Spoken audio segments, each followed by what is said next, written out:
This lecture reviews the software architecture for combining Flet with FastAPI. We're going to review some clean separation of concerns when building the application. We're going to use a very simple application that runs on FastAPI and Flet. But we'll review the project structure and the organization of the different files and folders, architecture layers, and what each layer of the architecture is responsible for, and why we might want to build with FastAPI from Flet. We'll review the best practices for maintainable code. This is the project structure. We have the API folder, which contains the routes file, which handles the routing information for FastAPI. We have services here, as well as the UI, which has two structures, which is the components and the event handlers. The application, although simple, has 5 layers. There's the API routes, which is done by FastAPI, and it provides the HTTP endpoints. There's a services section, which handles the business logic. Over here. And it's pretty simple in our business logic. And we'll cover it line by line. There's these UI components, which we're building in Flet, which are reusable UI elements. And then we have a bunch of handlers to handle like a button click or some other action that you take with the UI. And there's application setup. The API layer is simple.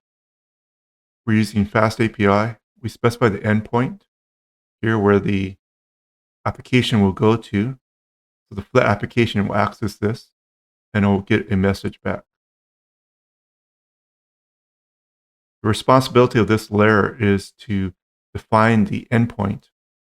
It's the API endpoint for request and response.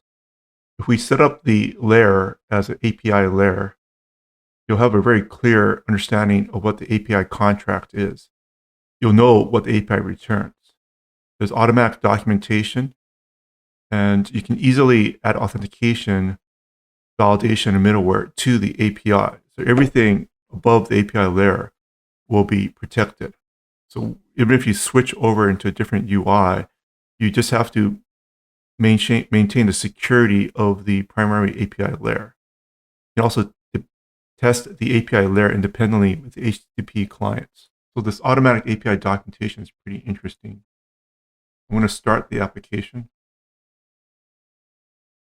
It's the name of the file, and it's the name of the function in the file that we're running with uRecorn.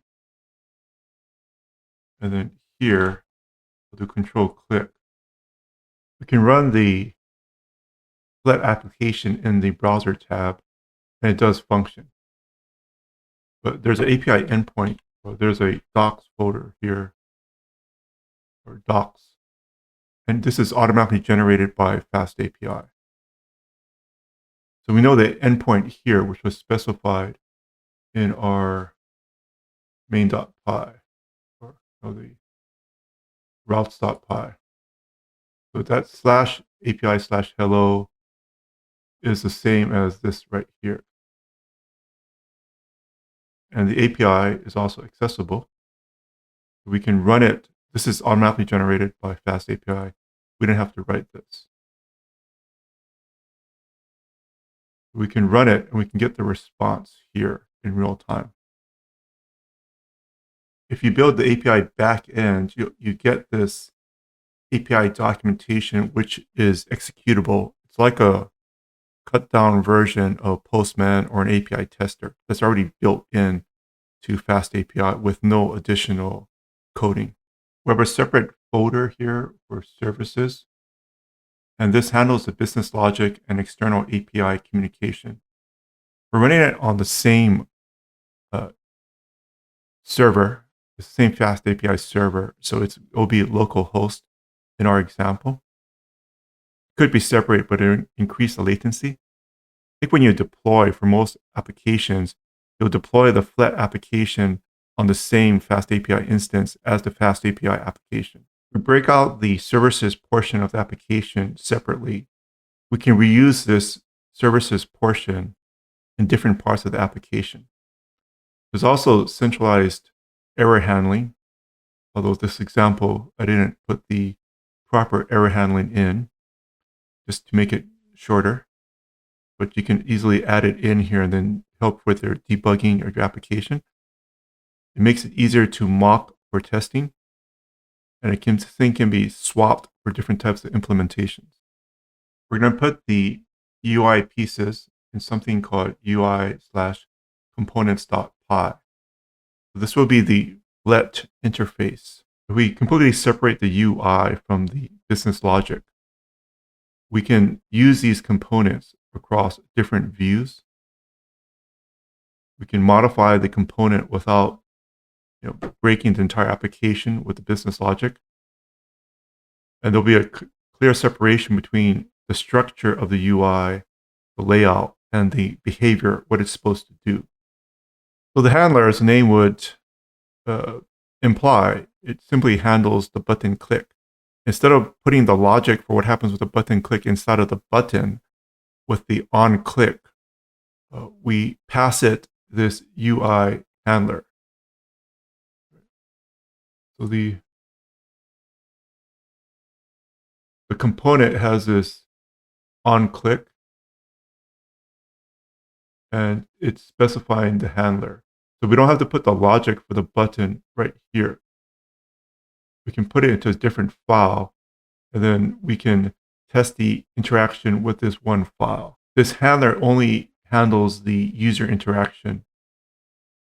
For business logic, instead of putting a whole bunch of code about talking to the API endpoint within the event handler, you have it talk to a separate service. This will make it easier to handle errors. And also, you can also add other types of user interaction. We're using main.py, which is in the root of the project directory. And it's kind of an obvious name. So it's easy to center in on main.py. It's going to glue everything together. This is the end of the file for the main.py. So there's a single entry point for configuration of the application. The dependency injection is clear, and you can easily understand the application structure because it's pretty clear. So this API.routes, API is the name of the folder in Python, right? And then UI is the name of the folder here in Python. It's a bit more work to separate FastAPI from Flet, and there's nothing inherently wrong with putting everything into the Flet application. It just becomes more difficult to build your app and maintain it as the app gets more complex. If you mix everything together, including the logic, it's faster. It's definitely faster to write it this way, but it can get confusing. So it's for people to understand what the code is doing, not necessarily for the computer. And there's many benefits to do everything in Flet and not follow this architecture. One of them is speed and the other is simplicity. But if you do follow the architecture, you do overcome some of the shortcomings of putting everything in Flet.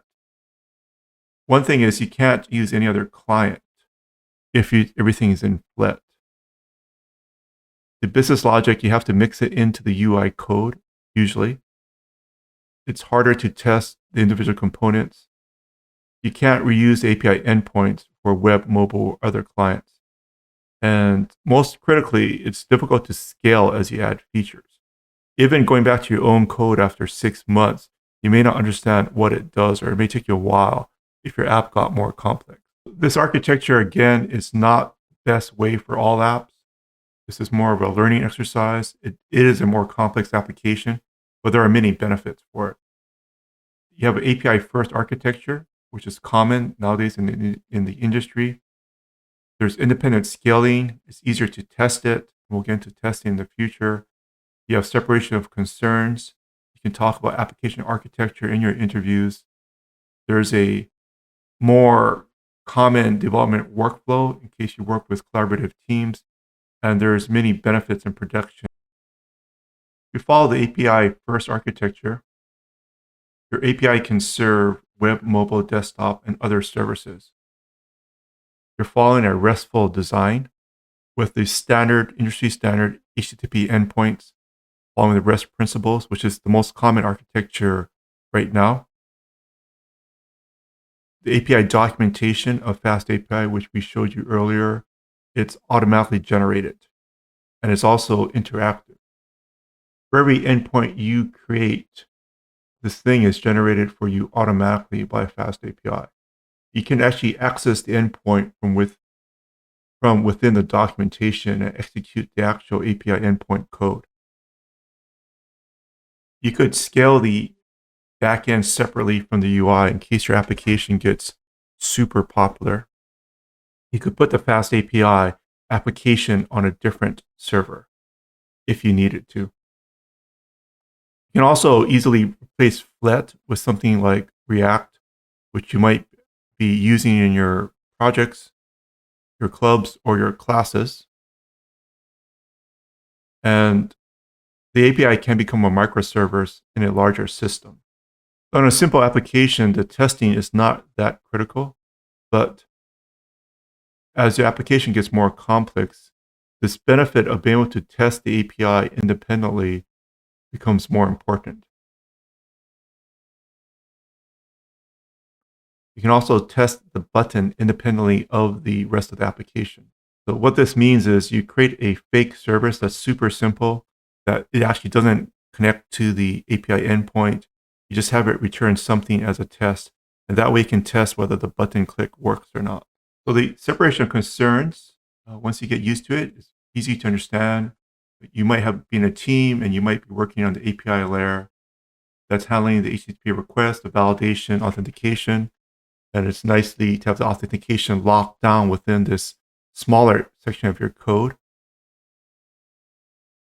The service layer, you can have it be the business logic, maybe a different person is working on it, handle the data processing in the service layer.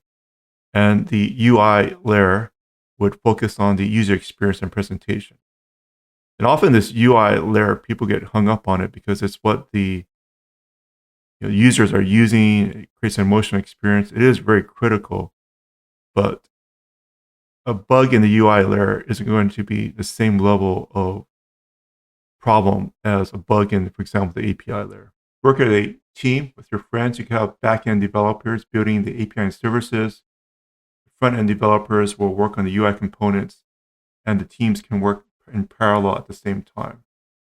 Although for most applications, you will deploy the API and the UI, at least in our case, on the same server because they're both running off of FastAPI. You can definitely break it up. So if you have a React application, most likely you would just use the FastAPI API endpoints here with a separate server for React. You can have apply the security policies to the API. You can monitor the API and the UI separately. You could also cache the API responses independently. In our application, we start off with the user action. So you click on a button.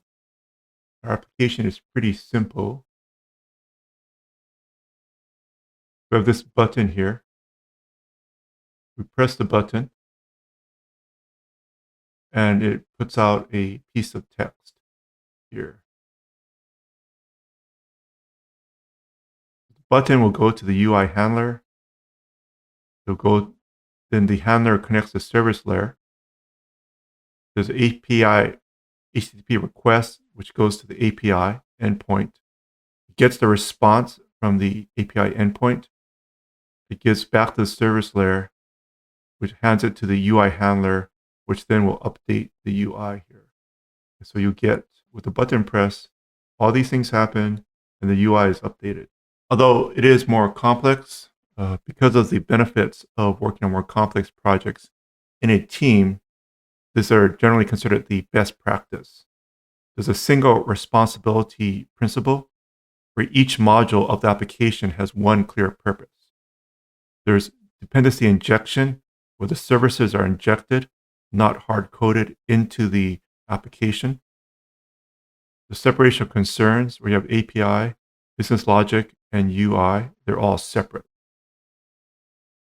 Reusability, we can reuse the components and services in different parts of the application. Each layer can be tested independently, and the application can scale. If you get lucky, it gets super popular, you can definitely scale it with this architecture. Millions of users. So there are definitely trade-offs. It is more complex, and at the level of applications, this is just a learning exercise right now. But it does add flexibility. The API can serve multiple clients. It's maintainable. You can go back to your code, or your team members can go back to the code, because there's these clear boundaries between the layers. It makes each component layer more testable. You can scale each layer. And it's a professional structure. This might be the most critical part here, where it's an industry standard architecture pattern. So you could practice it more and maybe write about it, build your own apps, and explain it to your future employers. You follow the architecture and you have your idea takes off. The application is now much better prepared for growth. It makes it easier to maintain, test, and extend. And perhaps more likely, you're working on another project team, and you can understand how you can fit in. The separation of concerns leads to better code quality, the easier testing, and more flexible application. Okay, in the next several videos, we'll be going through the code step by step, so you can solidify these concepts with actual programming.